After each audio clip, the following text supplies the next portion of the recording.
잠이 없는 시간이 안가는지 정말 버스 안에서 고인 이불 속에서 고인은 언제나 너에게 고인. Assalamualaikum warahmatullahi wabarakatuh. Halo semua, perkenalkan nama saya Nindi Citra Nindya dengan NIM D1A023-10435. Saya berasal dari Fakultas Hukum Universitas Mataram. Sebelumnya saya mengucapkan terima kasih kepada dosen pengampu mata kuliah Hukum Internasional, yaitu Bapak Laluguna Nugraha, SHMH. Di sini saya akan memaparkan beberapa materi terkait hukum organisasi internasional beserta contoh-contoh kasusnya. Mari kita bahas lebih lanjut. Sebelumnya saya akan menjelaskan apa itu hukum internasional. Menurut Profesor Mohtar Kusumaatmadja, hukum internasional ialah sebuah keseluruhan, kaidah serta asas yang di dalamnya mengatur hubungan maupun persoalan yang berhubungan dengan batas antar negara serta subjek hukum lain. Selanjutnya, apa yang dimaksud dengan hukum organisasi internasional? Hukum organisasi internasional adalah cabang dari hukum internasional yang mengatur pembentukan, struktur, fungsi, dan wewenang organisasi-organisasi internasional. Menurut Dr. Boyer Mouna, organisasi internasional adalah suatu perhimpunan negara-negara yang merdeka dan berdaulat yang bertujuan untuk mencapai kepentingan bersama melalui organ-organ dari perhimpunan itu sendiri. Lalu, apa saja yang tergolong dalam subjek dan objek hukum organisasi internasional? Subjeknya adalah semua organisasi yang dapat digolongkan sebagai organisasi internasional, baik organisasi internasional yang dibentuk oleh negara-negara atau pemerintah, ataupun organisasi internasional yang dibentuk oleh badan-badan non-negara atau pemerintah. Objek hukum organisasi internasional sendiri yaitu terkait dengan hak dan kewajiban dari setiap anggota maupun non-anggota dari organisasi internasional. Apa saja yang termasuk sumber hukum organisasi internasional? Yang pertama adalah kenyataan historis tertentu, kebiasaan yang sudah lama dilakukan, persetujuan atau perjanjian resmi yang dapat membentuk sumber hukum organisasi internasional. Kemudian yang kedua, instrumen pokok yang dimiliki oleh organisasi internasional dan memerlukan ratifikasi dari semua anggotanya. Instrumen pokok ini dapat berupa piagam, konvenen, fakta, statuta, ataupun deklarasi dan konstitusi lainnya. Kemudian yang ketiga yaitu ketentuan-ketentuan lainnya mengenai peraturan tata cara organisasi internasional beserta badan-badan yang berada di bawah naungannya, termasuk cara kerja mekanisme yang ada pada organisasi tersebut. Yang terakhir yaitu hasil-hasil yang ditetapkan atau diputuskan oleh organisasi internasional yang wajib atau harus dilaksanakan baik oleh para anggotanya maupun badan-badan yang ada di bawah naungannya. Hasil-hasil itu bisa berbentuk seperti resolusi, keputusan, deklarasi, ataupun rekomendasi. Baik, berdasarkan materi yang telah saya sampaikan, di sini saya akan memaparkan contoh terkait kasus hukum organisasi internasional. Kasus yang saya angkat yaitu peran PBB dalam menyelesaikan sengketa terkait negara Jerman dan Italia terkait perang Nazi. Mari kita bahas lebih lanjut.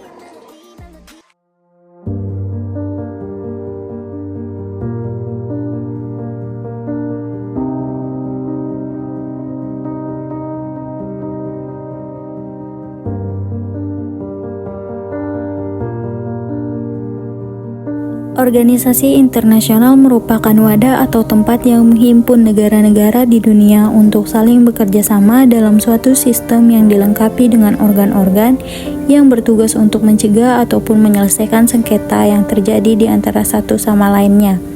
Salah satu organisasi internasional terbesar yang ada dalam sejarah juga mencakup semua sektor kehidupan saat ini, yaitu Perserikatan Bangsa-Bangsa atau PBB, didirikan pada tanggal 24 Oktober 1945 sebagai lanjutan daripada Liga-Liga Bangsa atau LBB. Dasar pendirian dan pembentukan Perserikatan Bangsa-Bangsa atau PBB merupakan upaya kedua untuk membentuk suatu organisasi internasional yang universal dengan tujuan utamanya adalah memelihara perdamaian di bawah suatu sistem keamanan kolektif.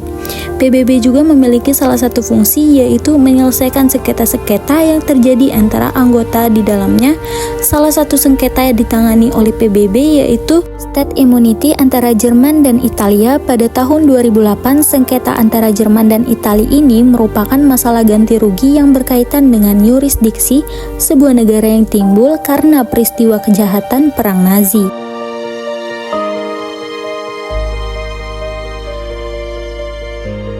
Banyaknya pelanggaran serius terhadap hukum kemanusiaan internasional.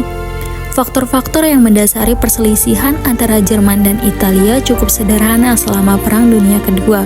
PS Jerman menyadari banyaknya pelanggaran serius terhadap hukum manusia internasional di bawah pimpinan Nazi. Namun, pecahnya aliansi Jerman dan Italia memiliki banyak konsekuensi yang serius, di antaranya yaitu banyak warga sipil Italia yang dikirim ke Jerman untuk melakukan kerja paksa serta melibatkan tawanan perang Italia. Oleh karena itu, sesuai dengan Undang-Undang Unilateral, Jerman mencabut status tahanan mereka di bawah internasional hukum yang mengklarifikasi mereka sebagai pekerja sipil biasa. Inisiatif Jerman berdasarkan Perjanjian Potsdam tahun 1945. Jerman terdorong atas inisiatifnya sendiri dengan menyediakan reparasi bagi korban luka perang berdasarkan Perjanjian Potsdam tahun 1945. Hal ini didasari oleh pemerintah Italia yang meminta ganti rugi atas warga sipilnya kepada Jerman. Namun pada tahun 1960, pemerintah Jerman memutuskan untuk menormalkan hubungan dengan sejumlah negara bagian barat Eropa termasuk Italia. Jerman harus menawarkan jumlah tertentu kompensasi, tanda sahabat dan kerjasama Italia yang mana dengan demikian Jerman dan Italia menandatangani dua perjanjian pada tahun 1961 yang dimaksudkan untuk membawa akhiran definitif untuk kontroversi mengenai penyelesaian keuangan Perang Dunia itu.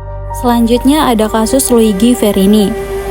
Adanya kasus Luigi Verini ditangkap oleh pasukan Jerman di Provinsi Arezzo pada 4 Agustus 1944 dan dideportasi ke Jerman serta dipaksa untuk melakukan pekerjaan sebagai buruh paksa di persenjatai industri, membuat Verini mengajukan gugatan pada tanggal 23 September 1958 dan melakukan penuntutan sebelum Tribunale di Risub Deco Tecazzoni menyatakan bahwa deportasi untuk tujuan kerja paksa merupakan pelanggaran berat terhadap hukum humaniter internasional. Kasus inilah yang menyebabkan kegusaran Jerman karena keputusan pengadilan yang memutuskan Italia memegangkan yurisdiksi mengenai klaim proses Verini pada tanggal 11 Maret 2004 dan keputusan ini telah dikonfirmasi pada tahun 2008. Dengan adanya klaim ini, lebih 200 pengadu juga mengajukan gugatan perdata terhadap Jerman. Mengadu terhadap gugatan kompensasi ganti rugi juga diajukan oleh kerabat korban terhadap pihak Jerman. Kemudian pemerintah Italia yang memerintahkan Jerman untuk melakukan pembayaran kompensasi. Dengan demikian pemerintah Italia memberitakan Jerman untuk melakukan pembayaran sebesar 1 juta euro sebagai kompensasi kepada keluarga dari 9 korban yang tewas oleh tentara Jerman di Civitella Tuscany pada tahun 1944. Setelah itu, pengendali Italia juga mengambil aset Jerman yang berada olehnya. Aset tersebut adalah Villa Vigoni yang digunakan sebagai pusat pertukaran budaya antara Italia dan Jerman. Upaya dan peran PBB melalui Badan Peradilan Mahkamah Internasional dalam menyelesaikan kasus state immunity antara Jerman dengan Italia. Dalam hal masalah ini, Jerman memilih menyelesaikan sengketanya dengan Italia melalui jalur damai dengan menggunakan sistem penyelesaian secara yudisial atau judicial settlement. Melalui Badan Peradilan Utama PBB yaitu Mahkamah Internasional menyelesaikan permasalahan tersebut didasarkan pada keinginan Jerman untuk memperoleh keadilan atas tindakan Italia yang dianggap merugikan Jerman. Namun pengadilan yang dilakukan oleh Italia berada pada suatu pembenaran. Pertama, pengadilan tersebut dapat dibenarkan dengan adanya yurisdiksi universal yang dipandang sebagai urgentium dan semua negara berhak untuk menangkap dan menghukum pelaku-pelakunya. Kedua, hukuman yang dijatuhkan oleh Italia terhadap pemimpin Nazi juga dapat dibenarkan. Di dalam penyelesaian sengketa yang dilakukan di Mahkamah Internasional terdapat yurisdiksi wajib apabila para pihak yang bersangkutan terikat oleh traktat-traktat atau konvensi-konvensi di mana mereka menyepakati bahwa mahkamah akan memiliki yurisdiksi terhadap kategori sengketa-sengketa tertentu. Kedua, para pihak yang terikat oleh deklarasi yang dibuat menurut apa yang disebut klausula opsional atau optional clause ayat 2 pasal 36 statuta. Klausula ini muncul dalam statuta lama yang secara substansial sama dengan yang ada dalam statuta sekarang. Berdasarkan fakta-fakta yang terjadi, sebenarnya Jerman telah melakukan kewajibannya sebagaimana mestinya. Oleh karena itu, berdasarkan putusan Mahkamah Internasional bahwa Italia telah melanggar kewajibannya untuk menghormati kekebalan di mana Republik Federal Jerman menikmati di bawah hukum internasional dengan memungkinkan gugatan perdata yang diajukan terhadap itu berdasarkan pada pelanggaran hukum humanitar internasional yang dilakukan oleh Jerman antara 1943 dan 1945. Italia telah melanggar kewajibannya untuk menghormati kekebalan di mana Republik Federal Jerman menikmati di bawah hukum internasional dengan mengambil langkah-langkah kendala melawan Villa Vigo. Italia telah melanggar kewajibannya untuk menghormati kekebalan di mana Republik Federal Jerman menikmati di bawah hukum internasional dengan mendeklarasikan berlaku di Italia keputusan pengadilan Yunani berdasarkan pelanggaran hukum humanitar internasional yang dilakukan di Yunani oleh Jerman. Italia harus dengan memperlakukan undang-undang yang sesuai atau dengan beralih ke metode lain memilih perusahaan memastikan bahwa keputusan pengadilan dan orang-orang dari otoritas yudisial lainnya melanggar kekebalan di mana Republik Federal Jerman menikmati di bawah hukum internasional berhenti berpengaruh. Melalui Mahkamah Internasional, maka hakim mahkamah memutuskan untuk memenangkan Jerman di dalam kasus ini. Berdasarkan materi yang telah saya sampaikan beserta contoh kasus terkait, saya selaku pemateri yaitu Nindi Citra Nindya pamit mengundurkan diri. Mohon maaf apabila ada kesalahan. Wabillahi taufiq wal hidayah. Wassalamualaikum warahmatullahi wabarakatuh.